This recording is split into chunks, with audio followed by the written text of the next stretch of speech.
Well, for more now on the US pausing aid to Ukraine, I'm joined now by Senior Director of the Atlantic Council's Eurasia Centre and former US Ambassador to Ukraine, John Herbst. John, thank you so much for your time. Firstly, could you just put into context for us how much Ukraine relies on US aid compared to that of Europe and other countries such as Australia?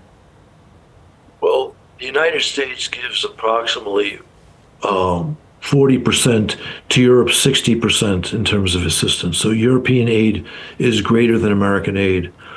But of course, the United States has far more weapons than Europe and more sophisticated weapons.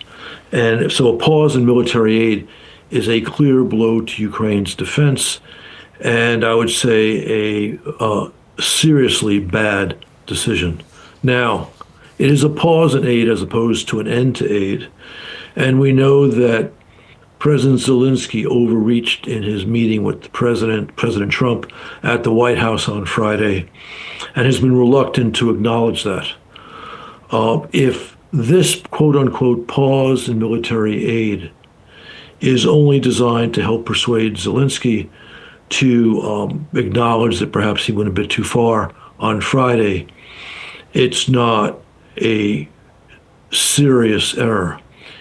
If it is the start of something more, if the pause is really going to be followed by a stopping of military assistance, that will greatly weaken Ukraine's ability to defend itself against Russian aggression and will be seen as a major retreat in American support for Ukraine and American willingness to stand up to Russian aggression.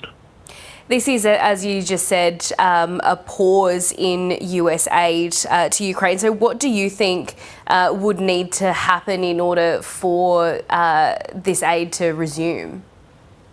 Well, I have suggested publicly that it would be a good idea if President Zelensky expressed some concern, some sorrow for the way things worked on Friday at the Oval Office.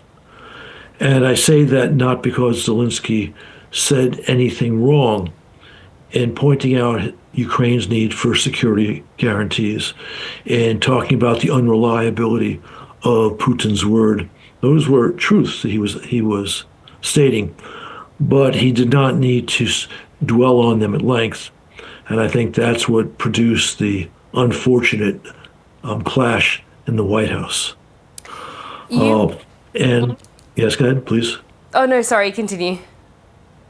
Well, I was just going to say that sometimes it's politique to acknowledge that perhaps you went beyond what was necessary or appropriate in order to solidify your political position. And I think that's certainly true in this instance.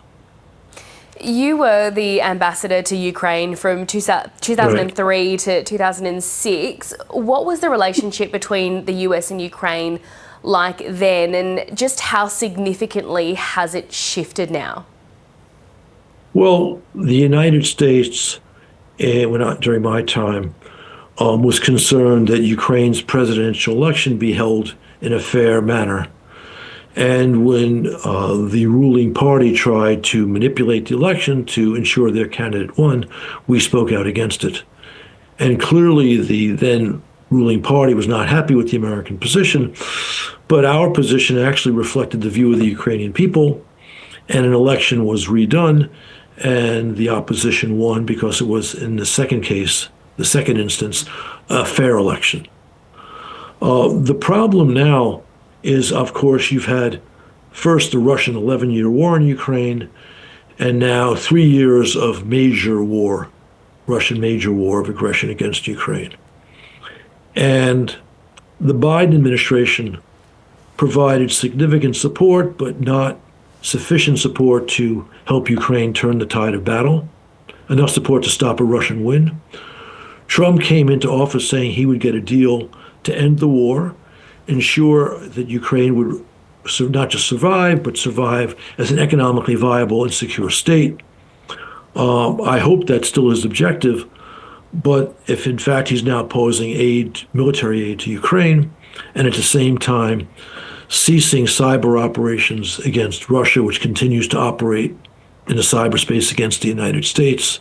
He's sending signals of weakness that will only encourage Putin to achieve his real objective in Ukraine, which is not to achieve a ceasefire with Russia sitting on Ukrainian territory, but to move beyond that and take effective political control of the country, which would be a historical disaster for Ukraine and also a geopolitical defeat for the United States. It's not absolutely certain that that's where Trump is heading, but right now the steps look like that.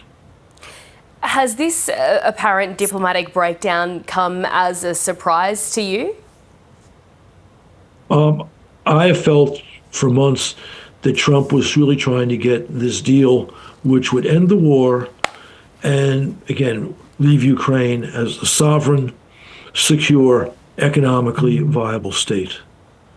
This may yet be his plan, but at this point, it looks like he is far too accommodating to the aggressor state.